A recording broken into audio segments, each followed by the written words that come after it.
हम लोग श्रीमद् भागवतम के तीसरे स्कंद के 11वें अध्याय के 37 और 38 श्लोक को समझने का प्रयास करेंगे।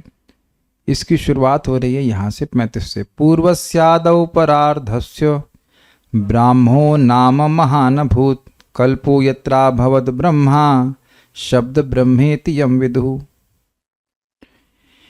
पूर्व परार्ध में शुरुआत में ब्राह्मो नाम का यानी ब्रह्म कल्प नाम का एक कल्प हुआ था, महान कल्प हुआ था। यत्र अभवद ब्रह्मा, जिसमें ब्रह्मा प्रकट हुए थे, जिनको शब्द ब्रह्म भी कहते हैं, अर्थात वेद का मूर्तिमान स्वरूप भी कहते हैं। यानी कि ब्रह्मा जी का पहला दिन जब ब्रह्मा जी प्रकट हुए उसे क्या कहेंगे? ब्राह्म कल्प कहेंगे। ठीक है। अब उसके बाद कह रहे हैं इसको श्वेत वराह कल्प भी कहते हैं, ये भी समझ लीजिए। उसके बाद कह रहे हैं तस्यैव चान्ते कल्पो भूत ये पाद्मम अभिचक्षते यद हरेर्नाभिसरस आसी लोकसरोरुहम। तो देखिए यहाँ पे दो अर्थ निकले थे उसके। तस्यैव उसी के अंत में, मतलब एक अर्थ होगा कि ब्राह्म कल्प के अंत में एक कल्प हुआ था जिसे पाद्मम अभिचक्षते पाद्म कल्प कहते हैं। यानी कि ब्रह्मा जी प्रकट हुए ब्राह्म कल्प में और उसके अगले वाला कल्प हुआ उसे कहेंगे पाद्म कल्प, क्योंकि उसमें भी कमल प्रकट हुआ था। यद हरे नाभिसरस आसील लोक सरोरुहम, जिस समय जिस कल्प में हरि की नाभि सरोवर से एक लोकात्मक कमल की उत्पत्ति हुई थी। तो यानी कि एक अंडरस्टैंडिंग है कि ब्रह्म कल्प और उसके अगला दिन पाद्म कल्प। अब यहां पे तस्य का एक और अर्थ है कि उस परार्ध के अंत में यानी कि परार्ध का जो आखिरी 50वें साल का जो आखिरी दिन रहा उसको भी पाद्म कल्प कहते हैं। तो दो अर्थ हम लोग कल ये अर्थ की चर्चा कर रहे थे, लेकिन जो भी मैंने पहला अर्थ बताया वह भी चक्रवर्ती पाद के द्वारा 38वें और 37वें श्लोक में क्लियर किया जाएगा। तो पाद्म कल्प केवल एक ही कल्प को नहीं कहते हैं, दो अलग अलग समय में पाद्म कल्प हो रहा है, बल्कि और कल्पों का नाम भी पाद्म कल्प आएगा। तो अब इसके आगे बात यहां से होती, मेरे पीछे बोलिए। अयम तो कथितः कल्पो द्वितीयस्यापि भारत। अयम तो कथितः कल्पो द्वितीयस्यापि भारत। वराह इति विख्यातो यत्रासिच्छुकरो हरिः। वाराह इति विख्यातो यत्रासिच्छुकरो हरिः। देखिए ये जो कल्प है ये ब्रह्मा जी के द्वितीय परार्ध का पहला दिन है जो अभी चल रहा है। तो जिस पद्म कल्प के बारे में बात हो रही थी वो उसकी रेफरेंस फ्रेम में द्वितीय है। यानी कि ब्रह्मा जी के 50वें साल के आखिरी दिन को पाद्म कल्प कहते हैं और उसके द्वितीय उसके रेफरेंस फ्रेम में ये दूसरा कल्प हुआ कि नहीं। यानी पिछला कल्प हम लोग जो कल्प चल रहा है इसके पिछले वाला कल्प क्या हुआ? पद्म कल्प। और उसके रेफरेंस फ्रेम में ये कल्प क्या हुआ? दूसरा। ये कौन सा कल्प है? ये कल्प है 51st ईयर का पहला दिन। लेकिन ये 51st ईयर के आखिरी दिन के कंपैरिजन में दूसरा दिन होगा। जैसे मान लीजिए किसी का बर्थडे 19 अक्टूबर को पड़ता है, तो अब 18 अक्टूबर की तुलना में ये दूसरा दिन है कि नहीं? कोई कहेगा ना कि कल मेरा बर्थडे है, तो आज की नजर में कल तो कल ही होगा ना। 18 अक्टूबर की तुलना में तो 19 अक्टूबर कल ही कहा जाएगा ना। अब अगर आप पहले दिन से जनवरी से तुलना करें तो वो 10वें महीने का 19वां दिन है, लेकिन 18 अक्टूबर की तुलना में तो अगला दिन है ना। तो ब्रह्मा जी के 50 साल बीत गए और उसका जो आखिरी दिन है वह पाद्मकल्प है, वह भी पाद्मकल्प है। और उसका अगला दिन होगा कि नहीं होगा? जैसे 31 दिसंबर का अगला दिन क्या है? 1 जनवरी, लेकिन वह दूसरे साल का पहला दिन है। लेकिन 31 दिसंबर की नजर में वह दूसरा दिन है। पहले साल का पहला दिन है, लेकिन 31 दिसंबर की नजर में वह दूसरा दिन है। तो इसलिए कह रहे हैं अयम तु, लेकिन यह जो कल्प चल रहा है जिसमें मैत्री मुनि वैद्य जी से बात कर रहे हैं उसकी बात कर रहे हैं। मेरे पीछे फिर से बोलिए, अयम तो कथितः कल्पो द्वितीयस्यापि भारत, अयं तु कथितः कल्पो द्वितीयस्यापि भारत, वाराह इति विख्यातो यत्रासीत् शुकरो हरिः। वाराह इति विख्यातो यत्रासीत् शुकरो हरिः। हे भरतवंशी, कौन भरतवंशी? विदुर जी। ब्रह्मा के जीवन के द्वितीयार्थ में प्रथम कल्प वराह कल्प भी कहलाता है। समझ पा रहे हैं कुछ? ब्रह्मा के जीवन का द्वितीयार्थ कौन सा है? जो अभी चल रहा है। ब्रह्मा के जीवन के द्वितीयार्थ चल रहा है, शुरुआत हुआ है, अभी उनका पहला दिन चल रहा है। द्वितीयार्थ में प्रथम कल्प वराह कल्प भी कहलाता है। ये जो कल्प अभी चल रहा है, ये कल्प चल रहा है, ये भी समझ में नहीं आ रहा है? अरे यार, पद्म कल्प की बात छोड़ो, ये कल्प चल रहा है कि नहीं चल रहा है? ये ब्रह्मा जी का दिन है कि आप रात में बात कर रहे हैं? ब्रह्मा जी की रात में ना बात कर रहे हैं, ब्रह्मा जी के दिन की बात कर रहे हैं। तो ये ब्रह्मा जी के द्वितीयार्थ का पहला दिन है। ये समझने में दिक्कत आ रही है? नहीं। तो यह जो कल्प है, यह प्रथम कल्प है ब्रह्मा जी के द्वितीयार्ध का, और इसे कहते हैं वराह कल्प।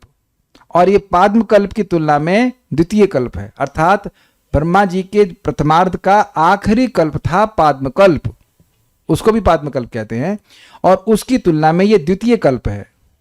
लेकिन द्वितीयार्ध में यह प्रथम कल्प है। समझिएगा। हे भारत विदुर, अयम तो, परंतु यह वर्तमान वाराह यानी वाराह कल्प इति विख्यात कल्प द्वितीयस्यापि, नाम से विख्यात कल्प द्वितीय परार्ध का प्रथम कल्प यानी कथित यानी कहा जाता है।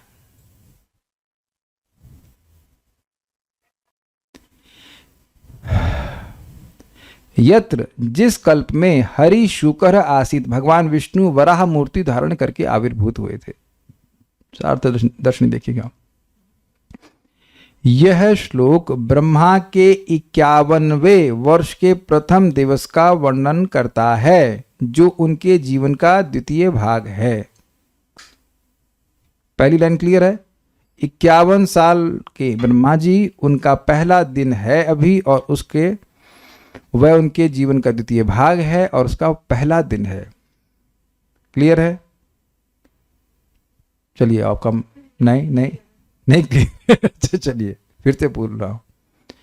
ब्रह्मा जी की उम्र कितनी है इस समय? ना 51वें साल, और उस साल का यह पहला दिन है। अब बताइए, माइक लीजिए आप, आपका बर्थडे कौन से दिन पड़ता है?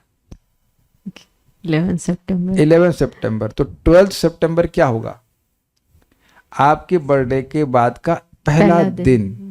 जो भी आपकी आयु, नहीं पूछ रहा हूं मैं, तो जो भी आपकी आयु है उस दिन का, उस आयु का वह पहला दिन होगा। अग्रीड? तो ब्रह्मा जी की आयु हो गई अब 51 वर्ष, एक्चुअली नहीं कह सकते, 51 वर्ष चल रहा है ये कहना चाहिए। 50 वर्ष के हो गए हैं, 50 वर्ष के बाद का पहला दिन है ये कहना चाहिए। 50 वर्ष कंप्लीट हो गए, 51 में चल रहे हैं, ऐसे कहा जाएगा। ठीक है ना? 51 में चल रहे हैं, 50 कंप्लीट हो गया और 50 के बाद 51वां चल रहा है, इसलिए कह रहे 51वें वर्ष का प्रथम दिवस। Is it okay? जैसे कि अब मान लीजिए कोई व्यक्ति 32 साल का हो गया, तो उसका 32 साल के बाद का जो पहला दिन होगा वो उसके 33वें साल का पहला दिन होगा। क्लियर हो गया ना? ये भाषा क्लियर है एकदम? ठीक है। अभी 51वें साल के नहीं हुए ब्रह्मा जी। पद्मकल्प अर्थात पिछले दिन का वर्णन निम्नलिखित श्लोकों में किया गया है। पाद्मकल्पम अथो शृणु, श्रीमद् भागवतम 2:10-47। ये है, बोला है सुखदेव गोस्वामी जी ने कि मैंने तुम्हें इस कल्प का वर्णन किया, ब्रह्मकल्प का, अब तुम पद्मकल्प की कथा को सुनो। उसी पद्मकल्प की कथा को सुनाने के लिए वह विदुर मैत्रेय का संवाद सुनाए हैं। तथा उदाप्रतम विश्वमिदम, श्रीमद् भागवतम 3:8-10 के बाद के श्लोकों में एकार्णव में कमल का वर्णन है। मतलब बेसिकली जहां भी कमल का वर्णन है तो वहां पद्मकल्प ग्रहण करना होगा। इस प्रकार भागवत में 2 बार पद्मकल्प की बात आई है। तथा विलोक्य तत्रान अपश्यमानः, श्रीमद् भागवतम 2:9-7 में भी अकेले ब्रह्मा जी का अन्य जीवों से शून्य उद्भव का वर्णन किया गया है। मतलब इन जगह यह वर्णन हुआ है कि कमल से उत्पन्न हुए, कमल पे प्रकट हुए ब्रह्मा जी और ब्रह्मा जी को अपने आसपास कोई नहीं दिखा। अब देखिएगा, अतः ब्रह्मा ने सनक आदि अन्यों को नहीं देखा जो महाकल्प आयु से युक्त हैं, अर्थात ब्रह्मा जी के ही संपूर्ण जीवन पर्यंत जीवित रहते हैं। इनका अद्भुत बात आ रही थी कि भाई ये लोग तो ब्रह्मा जी के एक दिन से अधिक जीते हैं, ब्रह्मा जी के बराबर जीते हैं, तो ब्रह्मा जी सनक आदि को क्यों नहीं देखे। वर्णन इसी प्रकार से आया ना, कंफ्यूजन है कि भाई जब वो लोग मरते नहीं, और हम लोग सुन चुके हैं कि जब भगवान सब ये आंशिक प्रलय होती है तो ये लोग प्रार्थना करते हैं भगवान से, तो जब दोबारा सृष्टि होगी, समझ रहे हैं, प्रलय यानी ब्रह्मा जी की रात्रि में ये लोग प्रार्थना करते हैं, तो जब ब्रह्मा जी की रात्रि समाप्त हो गई तो ये होगी, तो इनको ये प्रार्थना करते हुए दिखने चाहिए। जैसे इस जगत में देखा जाता है कि जब हम लोग सो रहे होते हैं तो कुछ चौकीदार होते हैं, वो सीटी बजाते रहते हैं, जागते रहो जागते रहो, तो अगर वो सुबह तक जागते रहे तो आप सुबह उठेंगे तो आपको जागते जागते जागते हो करते हुए बोल दिखेंगे। Agreed, is it not simple. तो जो लोग ब्रह्मा जी की पूरी रात्रि में, वर्णन आया भागवत में, आप सुन चुके हो इसी अध्याय में, कि वह लोग भगवान विष्णु की आराधना करते हैं, उनकी स्तुति करते हैं। ऐसा नहीं कि घंटे 2 घंटे किया और सो गए, पूरी ब्रह्मा जी की रात्रि भर करते ही रहते हो। It is so blissful. तो उनको तो देखा जाना चाहिए ना ब्रह्मा जी के द्वारा, जब ब्रह्मा जी जगेंगे तो ये तो लॉजिकल है। लेकिन हम लोग सुन चुके हैं कि ब्रह्मा जी नहीं देखते हैं। तब मतलब ये दिखा रहे हैं कि कुछ कल्प में, यानी पाद्म कल्प में ऐसा वर्णन आया है कि ब्रह्मा जी नहीं देखे। तब इन श्लोकों के कारण, ये जो श्लोक उल्लिखित किए गए उनके कारण कुछ अन्य लोगों की पद्म कल्प के विषय में अन्य व्याख्या है। वे कहते हैं कि महरलोक, जनलोक, तपोलोक तथा सत्यलोक यानी ब्रह्मलोक, जो ब्रह्मा जी के जीवन के द्वितीय भाग के अंत तक नष्ट नहीं होते हैं, वे भी ब्रह्मा के जीवन के प्रथम भाग के अंत में जल द्वारा आप्लावित कर लिए जाते हैं। इस प्रकार ब्रह्मा जी को उनके 51वें वर्ष के प्रथम दिवस में कोई भी ग्रह अथवा ऊपरी लोकों में स्थित महान ऋषि दृश्यमान नहीं होते। समझे मतलब कि आखिर जब 50वें साल के अंत के दिन में वो सोए, तो अब ये सब लोग उनके साथ, ऐसे तो सब लोग गर्भोदक विष्णु में शयन करने चले गए, ऐसे तो जल केवल त्रिलोकी को ही भरता है, लेकिन इस केस में आखिरी दिन में जल ने पूरा ब्रह्मलोक तक भर दिया। ये बात यहाँ पे कह रहे हैं। इसलिए जब वो प्रकट हुए तो उन्हें ये सब नहीं दिखाई पड़े थे। और हम लोग सुन भी चुके हैं कि उन्हें विभाजन किया था 14 लोकों में, उससे पहले तक उनको कुछ नहीं दिखाई पड़ा। दिखाई क्या पड़ रहा था? कमल दिख रहा था, वो अपने आप को देख रहे थे, जल को देख रहे थे, वायु को देख रहे थे और आकाश को देख रहे थे। इन सब लोगों को भी वह नहीं देख रहे थे। तो इस तरह से व्याख्या कुछ लोग करते हैं। जो ऊपरी लोकों के निवासी ब्रह्मा जी के जीवन के अंत तक उन ग्रहों पर निवास करते हैं, वे ब्रह्मा के जीवन के प्रथम भाग की समाप्ति के समय रात्रि में ब्रह्मा जी के साथ ही नारायण में प्रविष्ट हो जाते हैं। इसको समझ में आ गया? ये केवल ब्रह्मा जी के परार्ध के आखिरी दिन में ऐसा होता है, ऐसा लोग व्याख्या करते हैं। इसीलिए जब 51वें वर्ष में उठ रहे हैं वो, तो उन्हें कुछ दिखाई नहीं पड़ रहा। वही एग्जाम्पल कि कौन सा दिन बताया था आपने बर्टो? 11 सितंबर। 11 सितंबर की रात में, मान लीजिए वो आखिरी रात है, आखिरी रात में ऑफ द्विपरार्थ, तो उस दिन जब सोया व्यक्ति, तो उस दिन सब लोग सो गए, और जब वो सुबह उठेगा तो उसे अब वो कोई लोग नहीं दिखाई पड़ेंगे। सब लोग साथ में हैं या सब लोग सो गए ब्रह्मा जी के साथ?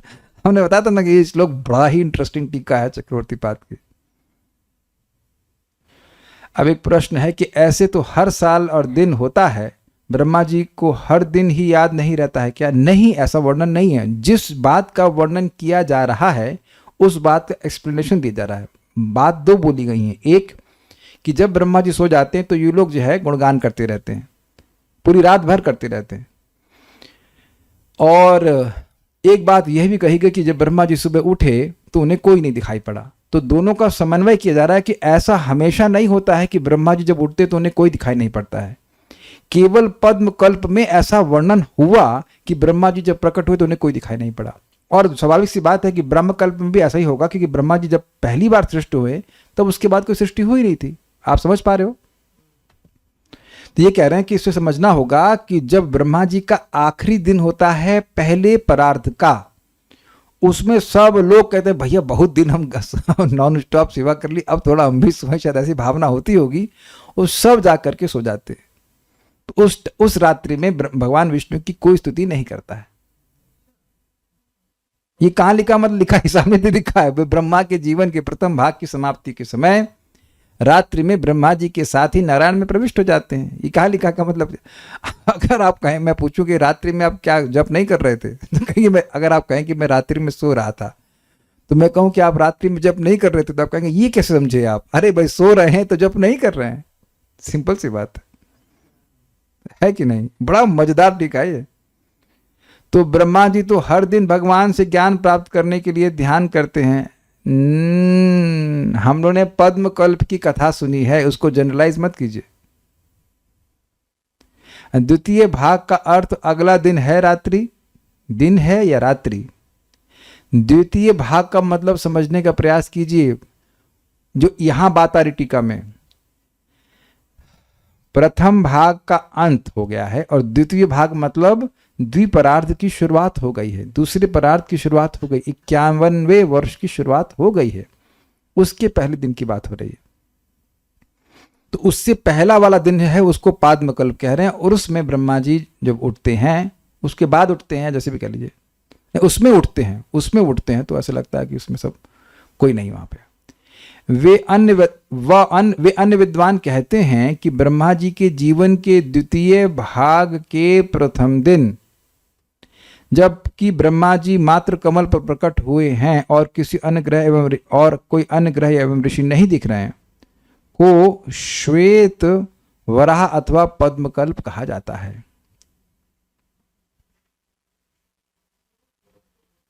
अच्छा, साथ ही अग्रिम अध्याय में यह भी बताया जाएगा कि सनक, मरीचि आदि ब्रह्मा से ही आविर्भूत हुए। यह ब्रह्मकल्प के ही समान है, किंतु उस दिन को ब्रह्मकल्प नहीं कहा जा सकता क्योंकि यह पद्मकल्प के इस वर्णन के पश्चात आता है।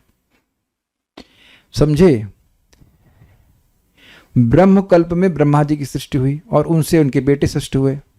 अब कह रहे हैं कि यहां पर ये जो इसको श्वेत वराह कल्प इसलिए कह रहे हैं क्योंकि यह पद्मकल्प के बाद आया, इसको ब्रह्मकल्प नहीं कह सकते हैं। ब्रह्मकल्प ब्रह्मा जी की पहले दिन की उत्पत्ति है, पहली बार उत्पन्न हुए थे। कंफ्यूज हो रहे, कोई बात नहीं, मैं कंफ्यूज कर काफी कंफ्यूजिंग है ही। और प्रभुपाद के तात्पर्य में देखना, जिसको जो कल्प समझना, अभी देखना प्रभुपाद जी के तात्पर्य में कैसा होता है।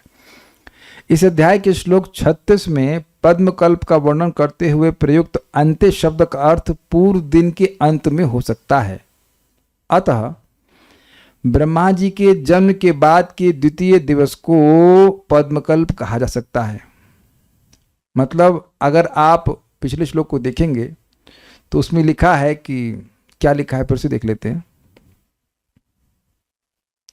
तस्यैव चान्ते कल्पोऽभूत्, उसके अंत में, तो उसके अंत में मतलब ब्रह्मा के पहले दिन के अंत में, इसलिए कह रहे हैं ब्रह्मा जी के जन्म के बाद के द्वितीय दिवस को पद्मकल्प कहा जा सकता है। ब्रह्मा जी जब पैदा हुए उस दिन के अगले दिन को पद्मकल्प भी कहा जा सकता है। तथा तब इस श्लोक में प्रयुक्त अयम तु का अर्थ है पद्मकल्प वराह कल्प का भी एक अन्य नाम है, जो ब्रह्मा जी के जीवन के द्वितीय भाग का प्रथम दिन है। अब हम पढ़ते जा रहे हैं, किसी को समझ में नहीं आ रहा है इसलिए छोड़ देते हैं, जितना समझ में आ रहा है। इसे वराह कल्प इसलिए कहा जाता है क्योंकि वराह अवतार इस कल्प काल में प्रकट हुए थे। द्वितीयस्य के बाद अपि शब्द से यह संकेत मिलता है कि ब्रह्मा जी के जीवन का प्रथम कल्प भी पद्मकल्प कहलाता है। कुछ लोगों की व्याख्या है, नोट देख के बस नोट समझ लीजिएगा, नोट गिनिए आप। इस प्रकार पद्मकल्प ब्रह्मा के जीवन के पहले या दूसरे दिन, उनके जीवन के 50वें वर्ष के अंतिम दिन या उनके 51वें वर्ष के पहले दिन को इंगित कर सकता है। तो अब आप समझ गए ना कि 3 जगह पद्मकल्प बैठ रहा है। ब्रह्मा जी के पैदा होने के अगला वाला दिन, या उसका पहला दिन या 50वें वर्ष का अंतिम दिन, या 51वें वर्ष का प्रथम दिन। यानी ये जो चल रहा है ये भी दिस इज टू कॉन्फ्यूजिंग। और इसीलिए प्रभुपाद जी का तात्पर्य पढ़ करके हम आगे बढ़ जाते हैं। तात्पर्य, ब्राह्म, पाद्म तथा वाराह कल्प नामक विभिन्न कल्प अभिज्ञ व्यक्ति को कुछ चक्कर में डालने वाले लगते हैं। समझ गए ना? कुछ ऐसे विद्वान हैं जो इन कल्पों को एक ही मानते हैं। श्रीला विश्वनाथ चक्रवर्ती के अनुसार ब्रह्मकल्प प्रथमार्थ के प्रारंभ में पाद्मकल्प जैसा प्रतीत होता है। जैसा प्रतीत होता है तो प्रभुपाद यहाँ भी कोई कंक्लूजन ड्रॉ नहीं कर रहे हैं, प्रभुपाद भी इसको प्रतीति में डाल दी है, केस अंडर कंसिडरेशन। किंतु हम तो मूल पाठ का पालन कर सकते हैं और ये समझ सकते हैं कि वर्तमान कल्प ब्रह्मा की आयु की अवधि के द्वितीयार्ध में है। समझ आ गया? तो सीधी सीधी बात समझो कि यह जो कल्प है, वर्तमान कल्प जो है, वो ब्रह्मा जी की आयु के द्वितीयार्ध का पहला दिन है। बस काम खत्म। समझ में आ गया? इतना समझ में आ गया? ये कल्प कौन सा कल्प है? ब्रह्मा जी के द्वितीयार्ध का प्रथम कल्प है। बाकी ज्यादा समझना हो तो दोबारा पढ़ते रहना और समझते रहना। हमारे पास सामर्थ्य नहीं है इसे समझाने का। प्रभु जी बहुत कंफ्यूजन हो रहा है, घबराओ मत, अब आगे पढ़ते हैं। बहुत मजेदार बात है, जो पॉइंट पे आना वो समझिए। ये नहीं भी समझ में आया तो कोई बात नहीं, आगे वाला श्लोक बहुत मजेदार है। पढ़िए, मेरे पीछे पढ़िए। कालोयम द्विपरार्धाख्यो निमेष उपचर्यते। कालोऽयं द्विपरार्धाख्यो निमेष उपचर्यते।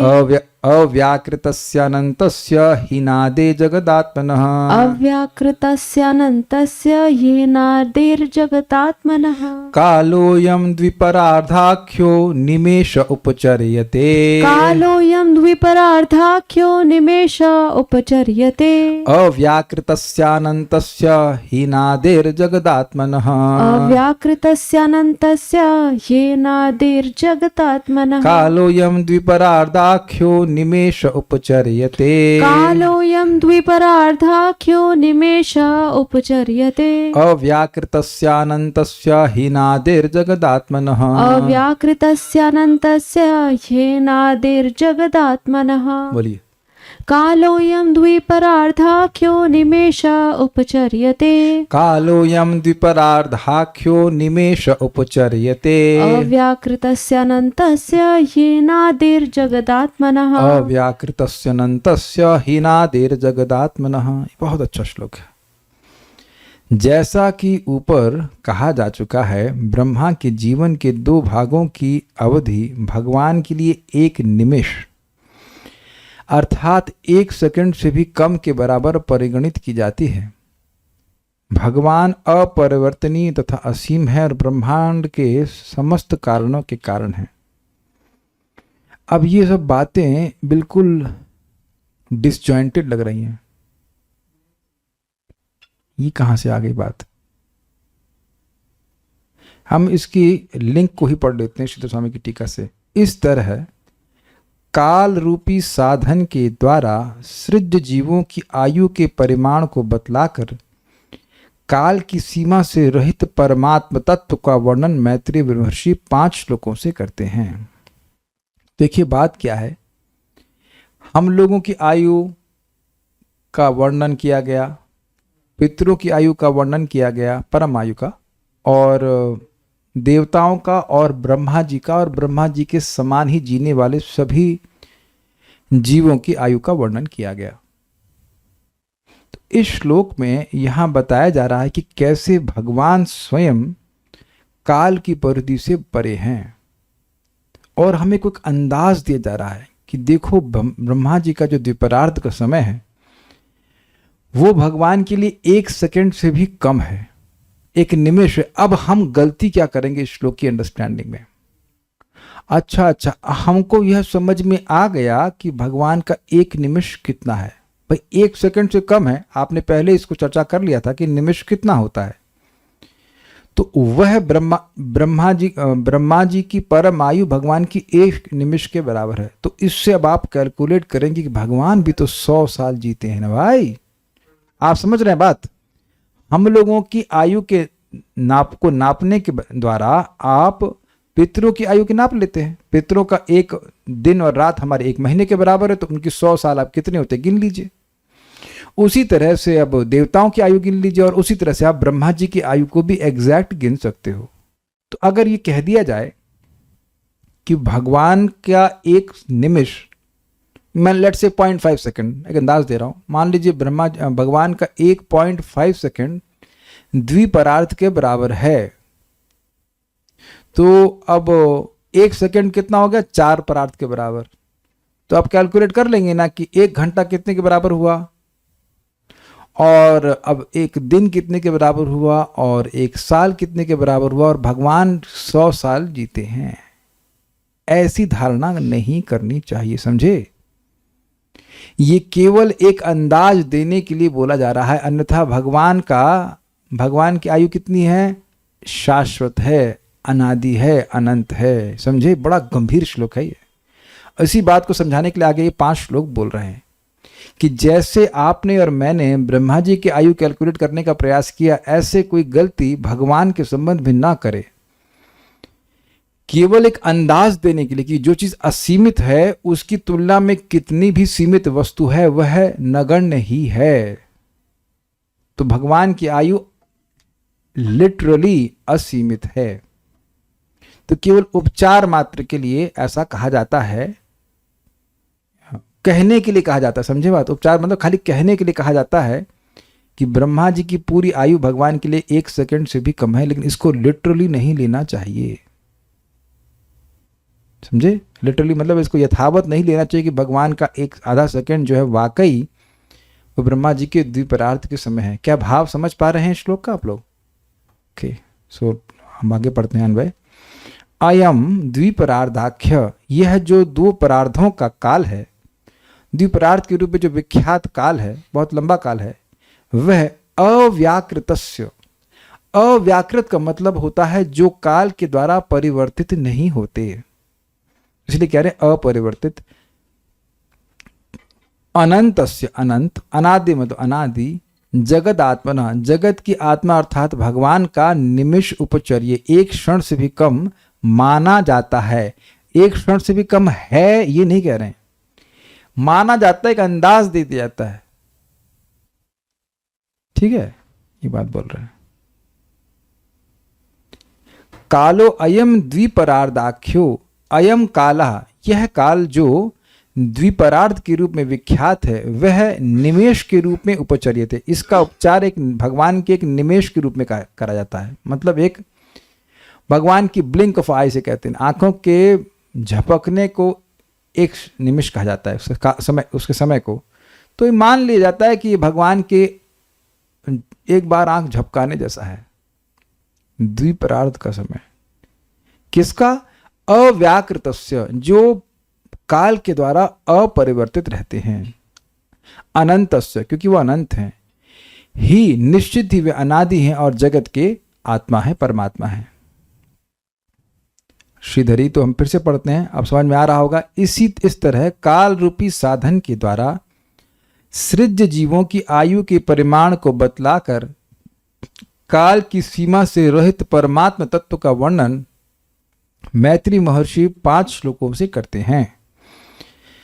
द्विपरार्ध रूपी काल को निमिष के द्वारा केवल उपचारित किया जाता है, न कि उसके द्वारा परमात्मा की आयु की गणना की जाती है। यह भी समझ को आ गया समझ में? आप द्विपरार्ध की तुलना, भाई द्विपरार्ध इक्वल्स टू 1 निमिष, भगवान का 1 निमिष द्विपरार्ध के बराबर है, ऐसा आप नहीं कह सकते हो। यद्यपि ये खाली ये केवल उपचार के लिए कहा जाए, एक अंदाज देने के लिए किया जा रहा है, क्योंकि भगवान का आयु कितनी है? भगवान की आयु असीमित है। तो जो चीज असीमित है उसके एक, जैसे आपको कि असीमित का 1%, आप लोगों को अगर थोड़ी मैथमेटिक्स पता हो तो असीमित का 1% कोई फाइनाइट नंबर नहीं हो सकता है। 1 multiplied by infinite is infinite, 2 multiplied by infinite is also infinite.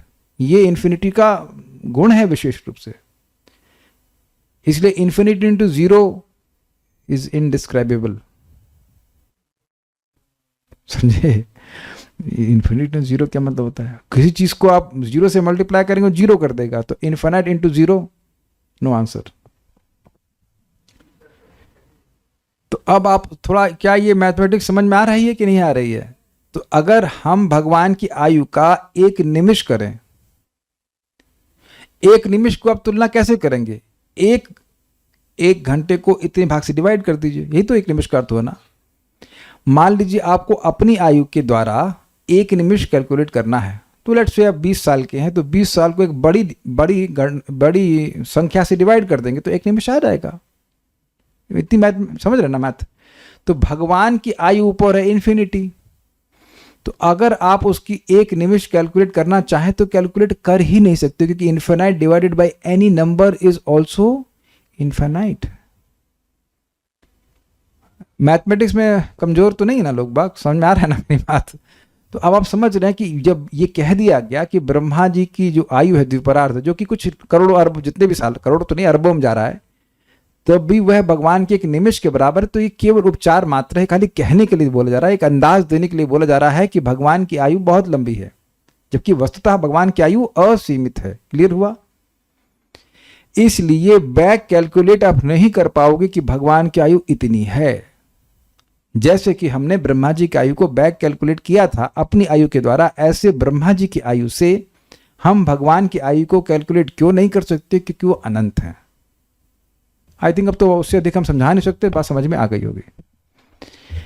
अच्छा, अव्याकृत से अर्थात परमात्मा तो कार्योपाधि से रहित हैं, वे अनंत और अनादि हैं। अब इसका क्या मतलब है भाई? हम कई बार बता चुके, कार्य उपाधि का मतलब है ये स्त्री पुरुष जो हमें शरीर मिले हुए हैं, इनको हमारी कार्य उपाधि कहा जाता है। इनकी सृष्टि हुई है, कार्य मतलब इफेक्ट, तो हमारे शरीर किसी कार्य के इफेक्ट, किसी चीज के इफेक्ट हैं, सृष्टि के इफेक्ट हैं। तो ये ब्रह्मा देवता ये जो भी कुछ भी है ये कार्य की उपाधि है। तो भगवान का शरीर और भगवान में कोई भेद नहीं है। भगवान के शरीर की कभी सृष्टि नहीं होती है। ऐसा भगवान कार्य उपाधि से युक्त कोई जीव नहीं है, कोई देहधारी नहीं है। उनका जो स्वरूप है वो शाश्वत है, इसलिए कह रहे हैं कि वे अनंत हैं और अनादि हैं और संपूर्ण, और इसी कारण वे जगत के कारण है। जगत का कारण अनादि और अनंत होना चाहिए, ऐसा नहीं कि जगत समाप्त और वह व्यक्ति भी समाप्त। आगे और क्लियर किया जाएगा, देखिएगा सारा दर्शनीय। इस प्रकार सूक्ष्म और स्थूल काल की बात कहकर अब अत्यंत स्थूल परम महान काल के विषय में कह रहे हैं। कालोयम द्विपरार्धाख्य इत्यादि इस श्लोक से, अर्थात इस दो परार्ध नामक काल के विषय में जो कहा गया है वह कार्योपाधि शून्य अनंत अनादि जगत का कारण श्री भगवान का एक निमिष मात्र कहकर समझाया जाता है। समझे, ये सब विशेषण जो है भगवान के हैं, जो कार्य उपाधि शून्य है, जो अनंत है, जो अनादि है और जगत के कारण है, उन श्री भगवान का एक निमिष मात्र कहकर समझाया जाता है। समझाया जाता का मतलब समझना चाहिए। जैसे बच्चा कहे कि माँ चंद्रमा कहाँ है, तो कह देंगे, माँ कहेगी चंद्रमा बेटा ये नीम की डाल के बीच में है। तो अब नीम के डाल के बीच में नहीं है चंद्रमा, लेकिन समझाने के लिए बच्चों को बोल दिया जाता है कि नीम की डाल के बीच में है, इसीलिए कह रहे, खाली समझाने के लिए कहते हैं। परंतु यह निमेष भी उनकी आयु गणना में नहीं आता है, क्योंकि उनकी आयु है ही नहीं, असीमित है। यद्यपि काल का समाप्त होना असंभव है, फिर भी शास्त्रों में द्विपरार्ध नामक अत्यंत स्थूल रूप में इसका प्रयोग किया गया है। मतलब ये हाईएस्ट लिमिट है काल की जो हम नाप सकते हैं, उसके बाद हम काल की सीमा को नहीं नाप सकते हैं।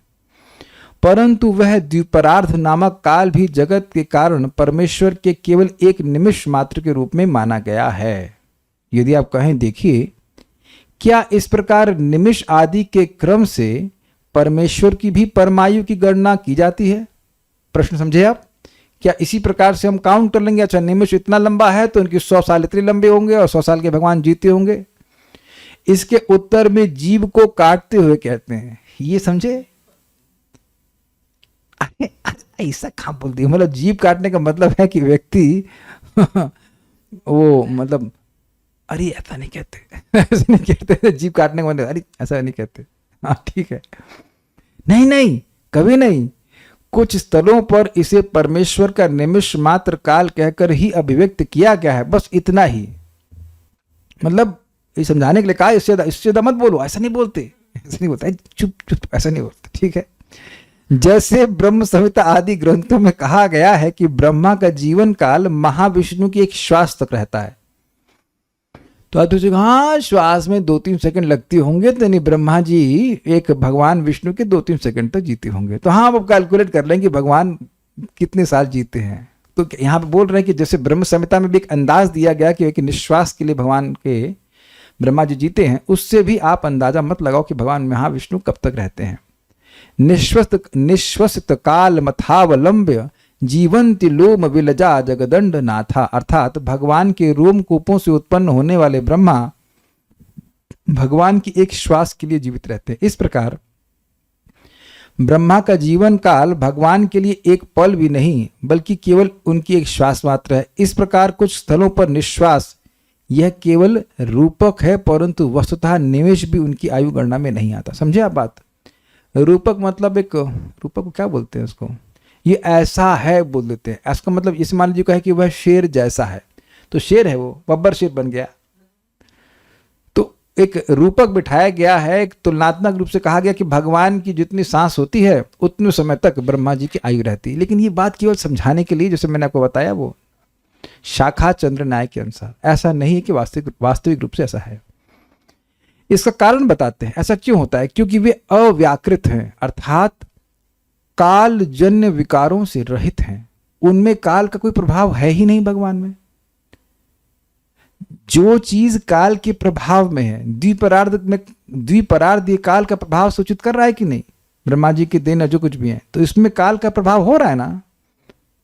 ब्रह्मा जी का दिन बीत रहा है, जो भी हो रहा है, तो जो चीज काल के प्रभाव में है उसकी तुलना उस वस्तु से आप कैसे कर सकते हो जो काल के प्रभाव में है ही नहीं?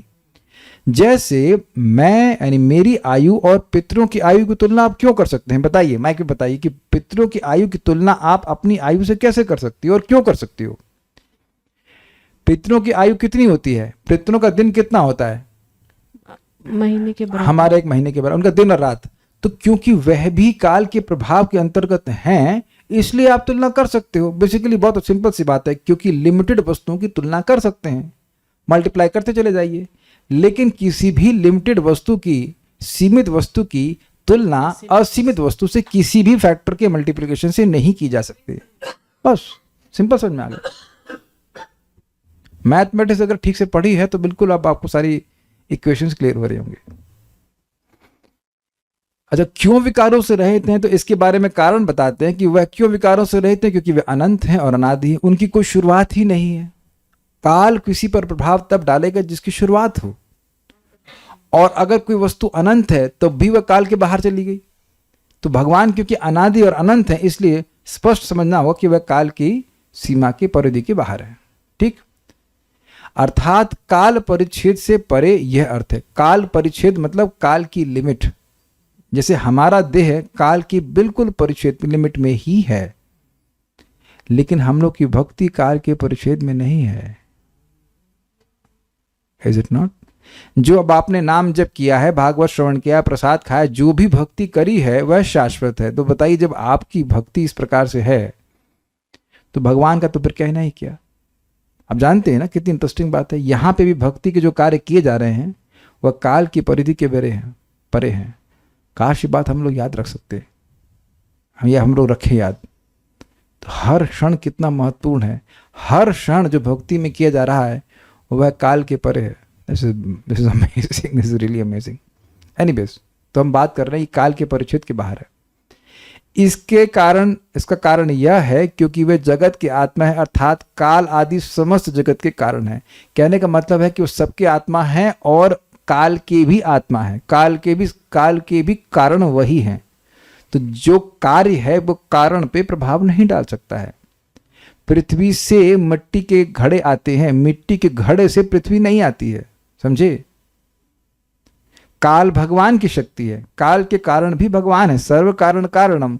तो जो किसी वस्तु का कारण है वो कार्य उस कारण पे प्रभाव नहीं डाल सकता है। अग्नि से चिंगारी आती तो चिंगारी अग्नि को ही फूंक देगी। क्लियर समझ में आ गया? इसलिए वह काल के परिच्छेद के बाहर है। बहुत अच्छा सा समझाया गया है, बहुत अच्छे से समझाया गया।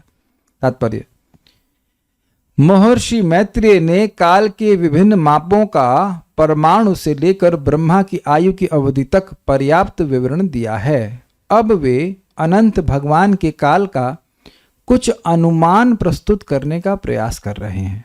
वे उनके असीम काल का संकेत ब्रह्मा के जीवन के मानदंड द्वारा देते हैं।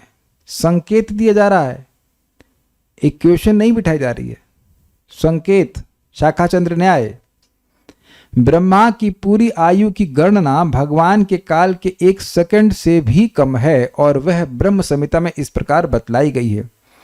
यस्येक निश्वसित कालमथावलंब्य जीवंत लोम विलजा जगदंड नाथा विष्णुर्महांस इह यस्य कला विशेषो गोविंदमादि पुरुषम तमहम भजामि। मैं समस्त कारणों के कारण भगवान गोविंद की पूजा करता हूँ, जिनका स्वा अंश महाविष्णु है। असंख्य ब्रह्मांडों के सारे प्रधान यानी ब्रह्मागण उनके एक श्वास में लगने वाले समय की शरण ग्रहण करके जीवित रहते हैं। समझे? उसका आश्रय, जितना समय में भगवान श्वास प्रश्वास लेते हैं या श्वास लेते हैं, उतने समय में वह उस समय का आश्रय लेकर जीते हैं। जैसे हम लोग 50-60 साल के समय का आश्रय लेकर जी रहे हैं। निर्विशेषवादी भगवान के स्वरूप पर विश्वास नहीं करते, अतः वे भगवान के शयन करने पर विश्वास नहीं करेंगे, क्योंकि भगवान को व्यक्ति के रूप में नहीं स्वीकार करते हैं। उनका विचार अल्प ज्ञान से उत्पन्न है। वे हर वस्तु की गणना मनुष्य की क्षमता के रूप में करते हैं। वे सोचते हैं कि परमेश्वर का अस्तित्व सक्रिय मानव जीवन के सर्वथा विपरीत है। चूंकि मनुष्य की इंद्रियां होती हैं, अतः भगवान इंद्रिय अनुभूति से विहीन होगा। चूंकि मनुष्य के स्वरूप हैं, अतः परमात्मा स्वरूप से विहीन होगा। चूंकि मनुष्य सोता है, अतः सर्वोपरि को नहीं सोना चाहिए। किंतु श्रीमद् भागवत ऐसे निर्विशेषवादियों से सहमत नहीं। यहाँ पर स्पष्ट कहा गया है कि परमेश्वर योग निद्रा में शयन करते हैं, जैसे पहले कहा जा चुका है। चूंकि वे सोते हैं, अतः स्वाभाविक है कि वे सांस लेते होंगे, और ब्रह्म संहिता इसकी पुष्टि करती है कि उनके श्वास लेने की अवधि में असंख्य ब्रह्मा जन्म लेते तथा मरते हैं। अब ये एक इंटरेस्टिंग बात है कि भगवान कौन सी सांस लेते हैं, ये वर्णन नहीं आ रहा है कि कौन सी हवा वो लेते हैं, लेकिन लेते हैं। सांस तो लंबी लेते हैं, लेकिन वो हवा तो सृष्टि क्या सृष्टि, कौन सी हवा लेते हैं ये पता नहीं। श्रीमद् भागवत तथा ब्रह्म संहिता में पूर्ण मत ऐक्य है, दोनों एक ही बात बताते हैं। नित्य काल कभी भी ब्रह्मा के जीवन के साथ नष्ट नहीं होता, यह चलता रहता है, किंतु पूर्ण पुरुषोत्तम भगवान को नियंत्रित करने की क्षमता इसमें नहीं है, क्योंकि भगवान काल के नियंत्रक हैं। बिल्कुल स्पष्ट है।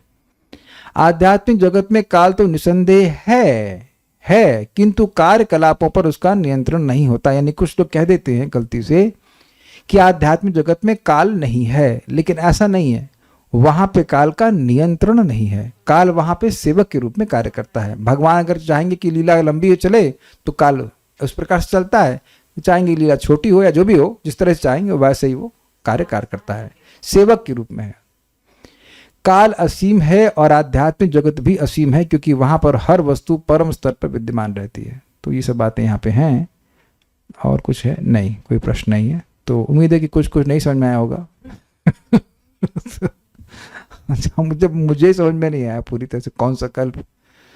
प्रभुपाद जी भी इसमें कुछ कह नहीं रहे तो फिर टीचर नहीं समझ में आ रहा, तो हमारा कर्तव्य था कि जो टीका था उसको हम पढ़ लें। बाकी टेंशन मत लीजिए, आप कौन सा ब्रह्मा बनना है कि कौन कल्प गिनते बैठे। जो अब बातें आ रही वो काफ़ी इंटरेस्टिंग है कि भगवान असीमित है। इसी की व्याख्या और होगी, प्रयास करेंगे हम लोग कल की, थोड़ा क्लास लंबा भी हो अगर, तो कल अध्याय को पूर्ण कर दें, अच्छा रहेगा। पढ़ लीजिएगा, बहुत इंटरेस्टिंग टॉपिक्स हैं कल के। भक्ति काल से परे होती है मीन्स, देखिए बड़ा सिंपल सी बात है। नेहा भी क्रम नाशस्ति प्रत्यवायु न विद्यते स्वल्पमस्यपि धर्मस्य त्रायते महतो भयात। इस भक्ति में, प्रयास में जो भी अभिक्रम किया था, जितना भी आप आगे बढ़े हैं, वो आपका इटर्नल क्रेडिट है। अगर आपने नाम जप किया है, कर ही रहे हैं, तो वह उसका जो प्रभाव है वह शाश्वत है। भागवत पढ़ी है, सुना है, प्रभाव शाश्वत है। प्रसाद खाया, प्रभाव भी शाश्वत है। ये देह नष्ट होगा, लेकिन जो पुण्य या जो भी क्रेडिट कह सकते हैं भक्ति के, वो आपके अकाउंट में गए हैं, वह शाश्वत है। वह जन्म जन्मांतर व्यक्ति के पास रहेंगे जब तक भगवान के पास नहीं चला जाता। तो ये काल के द्वारा क्षय होने वाले नहीं है। अब हमको एक भक्त दिख रहे हैं जिनका एक कमेंट था कि मेरे को बोले, वो अपनी कठिनाई व्यक्त कर रहे थे कि हमको लगता है कि हम अपना समय खराब कर रहे हैं जब हम भक्ति कर रहे हैं। तो देखिए उसका कारण क्या है। आज कई दिन के बाद वो कथा में दिखे, कारण यही है कि कथा नहीं सुनते हैं। अब वो किसी कारण से भी नहीं सुन रहे थे, जब कथा सुन रहा होता है तब व्यक्ति की सूक्ष्म दृष्टि बनी रहती है कि किन चीज़ों में अपना समय व्यर्थ कर रहा हूँ और किन चीज़ों में मैं समय अपना लाभान मतलब प्रॉपर रूप से इन्वेस्ट कर रहा हूँ। ये उनकी ही दिक्कत नहीं है। जो भी व्यक्ति भगवान की कथा को नहीं सुनेगा वो माया की इस प्रीचिंग से प्रभावित हो ही जाएगा कि तुम भक्ति करते हुए अपना समय खराब कर रहे हो। और अगर वो श्रीमद् भागवतम भगवद गीता को सुनता है तो वो बिल्कुल स्पष्ट उसको देखने लगता है कि वो समय कहाँ खराब कर रहा है। ठीक है, और कुछ पूछ रहे हैं। 38 श्लोक में भगवान का ऐश्वर्य का वर्णन हो रहा है कि वो कितने महान हैं, विभु, अनंत, अपरिवर्तनशील हैं, और यह भी कि शाश्वत जीवन की तुलना में इस भौतिक जीवन का सबसे लॉन्ग आयु भी नगण्य है। क्या सही समझी? बिल्कुल सही, perfect. So stop here now. Shrimad Bhagavatam की जय, श्रील प्रभुपाद की जय, निताई गौर प्रेमानंदे। हाँ, एक बात और यहाँ पे छूट जा रही है, मैं छोड़ना नहीं चाहता। ठीक है, हम अपना जीवन जी रहे हैं और जो परिस्थितियाँ आ रही हैं उनके लिए कुछ आवश्यक करना होता है। सभी लोग करते हैं, मैं भी करता हूँ, आप लोग भी कर ही रहे हैं। लेकिन शाश्वत लाभ पर दृष्टि निरंतर बनी रहनी चाहिए। इन टेम्परेरी चीज़ों में इतना मन नहीं लगा लेना चाहिए कि व्यक्ति अपने शाश्वत लाभ को भूल जाए, क्योंकि ब्रह्मा जी की परमायु भी शाश्वत समय में कुछ भी नहीं है। तो उसकी तुलना में हमारे जीवन में जो कुछ हो रहा है उसको खास महत्व नहीं। बस एक ही बात अपने को ध्यान रखनी है कि व्यक्ति का जीवन स्वस्थ रहे ताकि वो भक्ति करने के लिए समर्थ रहे और हर दिन वो भक्ति करता चले, कि और किसी रूप में भी करे, श्रवण, कीर्तन, स्मरण, वंदन, जैसे भी जितना अधिक भक्ति कर सके वही उसका सबसे बड़ा लाभ है। Let the whole world not understand, we can't care less. पूरा जगत भी ना समझ पाए उससे कोई मतलब नहीं है। हमको हमारे लाभ के लिए हमने समझना है। ठीक है, ओके। हरे कृष्णा। थैंक